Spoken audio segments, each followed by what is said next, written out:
Last lecture में हमने देखा था कि कांस्टेंट एक्सेलरेशन फॉर्मेट में हमने इक्वेशन ऑफ मोशन के तीनों इक्वेशन डिराइव कर लिए थे, है ना। सही है। आज हम लोग क्या कर रहे हैं, आज जो भी हम लोग पढ़ने वाले हैं वो सब पुराने वाले डेरिवेशन का एप्लीकेशन होगा। ठीक है। उस एप्लीकेशन में पहला जो एप्लीकेशन आता है कि average velocity in a constant acceleration motion अगर हमें निकालना है तो कैसे निकालेंगे। ठीक है। चलिए, जो भी यहां पर होने वाला है सब मैथमेटिक्स का रोल आएगा मैक्सिमम। सपोज हमारे पास एक्सेलरेशन जो दे रखा है वो कांस्टेंट है और कांस्टेंट जो है वो हमने सपोज सी बोल दिया। ठीक है। एक्सेलरेशन को लिखते क्या हम लोग, dv upon dt, rate of change of velocity. ठीक है। तो यहां से dv कितना आ जाएगा, c टाइम्स dt। सही है। दोनों साइड क्या कर दो, आप इंटीग्रेशन कर दो। ठीक है। सपोज 0 से किसी टाइम t पर वेलोसिटी गया, यहां पे 0 से टाइम t ले लिया, तो यहां पे कितना आएगा, c बाहर आ जाएगा, dt का इंटीग्रेशन t आएगा, यहां पे क्या आएगा हमारे पास v आएगा। तो आप देख पा रहे हैं यहां से जो v आया वो क्या है हमारे पास, v क्या है हमारे पास, एक लीनियर फंक्शन आया। क्या है, एक लीनियर फंक्शन है। ठीक। v हमें क्या मिल गया, एक लीनियर फंक्शन मिल गया। तो याद रखिए जब भी एक्सेलरेशन कांस्टेंट रहेगा, जब भी एक्सेलरेशन क्या रहेगा, कांस्टेंट रहेगा, तो हमें वेलोसिटी क्या मिलेगा, जो भी टाइम का फंक्शन होगा वो फंक्शन कैसा होगा, लीनियर होगा। किसमें, t में। सही है, क्लियर। अच्छा, जब भी कोई फंक्शन वेरिएबल के साथ क्या कर रहा हो, लीनियर रिलेशन रखता हो, तो हम लोग एवरेज वैल्यू जब भी निकालना होता है पूरे किसी भी इंटरवल में, सपोज कि v जो है टाइम का फंक्शन है, t बराबर सपोज t1 पर उसका स्पीड था u और t बराबर t2 पर उसका स्पीड था v।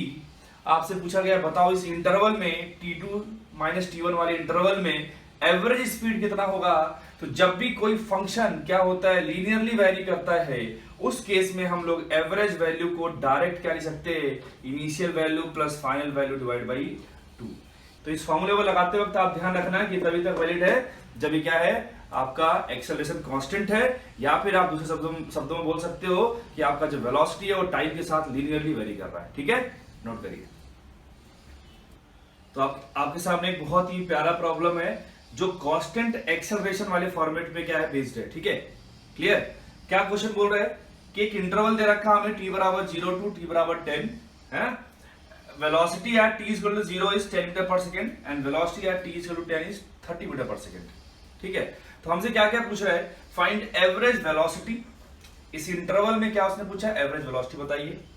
सेकंड क्या पूछा, find distance travel in this given interval. ठीक है, आपसे दो चीजें पूछ रखे। तो जब भी कांस्टेंट एक्सेलरेशन का फॉर्मेट आएगा, जब भी कांस्टेंट एक्सेलरेशन का फॉर्मेट आएगा और आपसे क्या पूछ लिया जाए, एवरेज वेलोसिटी पूछ लिया जाए, तो आपको क्या क्या बातें ध्यान में आनी चाहिए कि कांस्टेंट एक्सेलरेशन के केस में वेलोसिटी क्या होगा, लीनियरली वेरी करेगा टाइम के साथ। और जब भी कोई फंक्शन लीनियरली वेरी करता है किसी इंटरवल में, तो हमें एवरेज वैल्यू निकालने के लिए initial value plus final value divide by क्या कर देना होता है, 2 कर देना होता है। ठीक है। और हमें इनिशियल वैल्यू दे रखा है 10, फाइनल दे रखा है 30।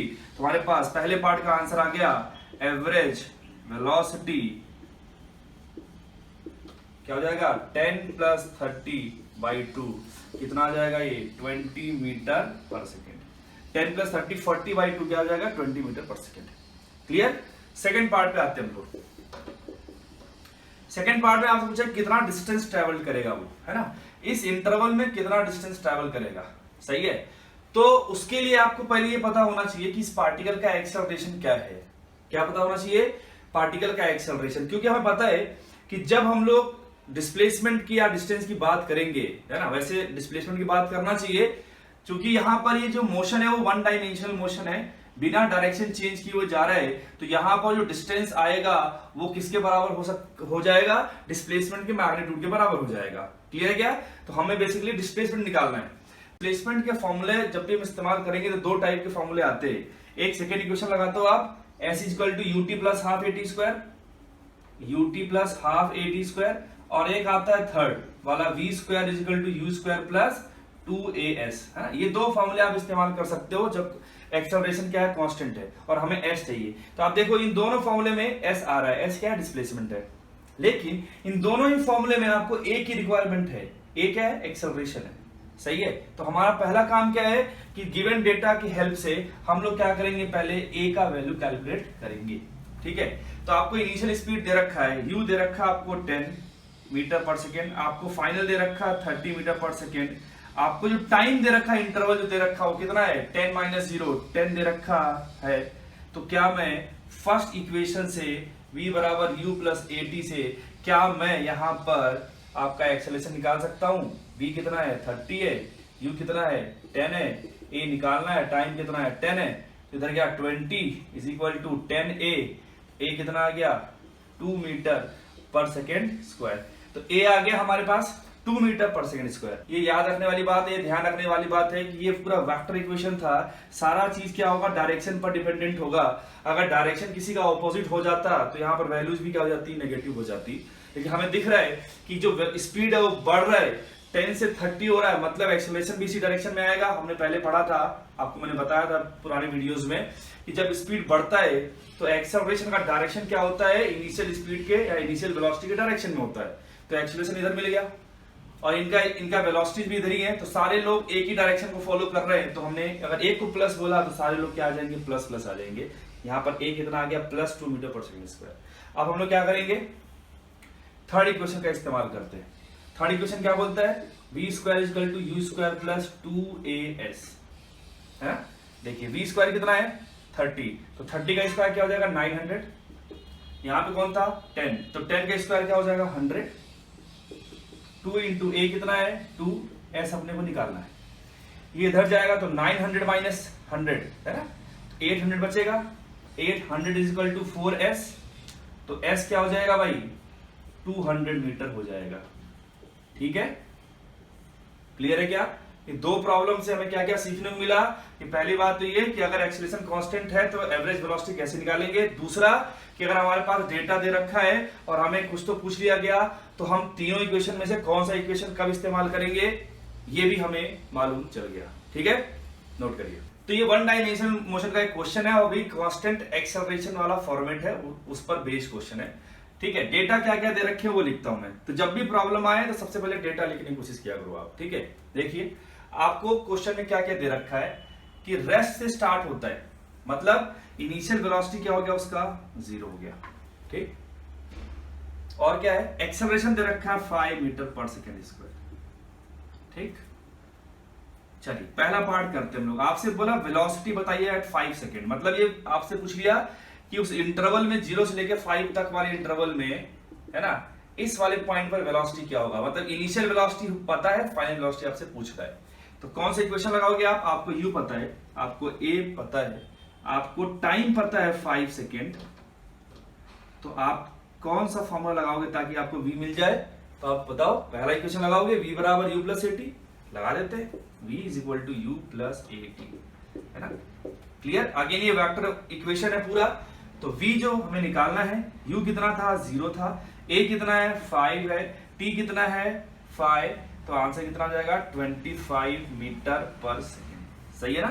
तो 5 सेकेंड बाद इसका जो वेलोसिटी हो जाएगा वो कितना हो जाएगा 25 हो जाएगा, 25 मीटर पर सेकेंड हो जाएगा, है ना। और जिस डायरेक्शन में एक्सेलरेशन है उसी डायरेक्शन में उसका स्पीड क्या होगा बढ़ता जाएगा। तो ये चीज ध्यान में रखना अपने को, जब भी कोई पार्टिकल रेस्ट से स्टार्ट होता है और उस पर कोई कांस्टेंट एक्सेलरेशन काम करे तो याद रखना हमेशा वो एक्सेलरेशन के डायरेक्शन में ही चलेगा। बात समझ में आया क्या? चलिए सेकंड चीज, सेकंड पार्ट इसका कैलकुलेट करते हैं हम लोग। देखिए distance travelled covered in 5 second. तो अगेन मैंने बताया आपको, चूंकि ये वन डायमेंशनल मोशन है, कहीं पर भी पलटी मारने का भी सीन नहीं है इसमें, तो इस केस में जो डिस्प्लेसमेंट आएगा उसका मैग्नीट्यूड डिस्टेंस के बराबर हो जाएगा। तो अब बात आती है कि डिस्प्लेसमेंट के लिए कौन सा इक्वेशन इस्तेमाल किया जाए कांस्टेंट एक्सेलरेशन फॉर्मेट में। तुम्हारे पास दो था, सेकंड इक्वेशन या थर्ड इक्वेशन। ठीक है, तो कोई सा भी आप इस्तेमाल कर सकते हो। तो मैं सेकंड इक्वेशन इस्तेमाल करता हूं, s is equal to u t plus half of a t square. सही है, u कितना था 0, तो ये पहला टर्म 0 हो गया, a कितना है 5, t कितना है 5 का स्क्वायर हो जाएगा ये, है ना। तो कितना हो जाएगा ये 5 इंटू 25 डिवाइड बाई 2, कितना हो जाएगा ये 125 डिवाइड बाई 2, तो ये जाएगा 62.5 मीटर। अरे सही है क्या, 62.5 मीटर। तो हमारे पास दोनों पार्ट का आंसर आ गया। बहुत ही सिंपल प्रॉब्लम था, लेकिन हम इससे ये सीख सकते हैं कैसे ही हम लोग इन दोनों इक्वेशंस का इस्तेमाल या तीनों इक्वेशन का इस्तेमाल कब और कैसे करना है, ये हम लोग यहाँ पर सीख सकते हैं। ठीक है, नोट करिए।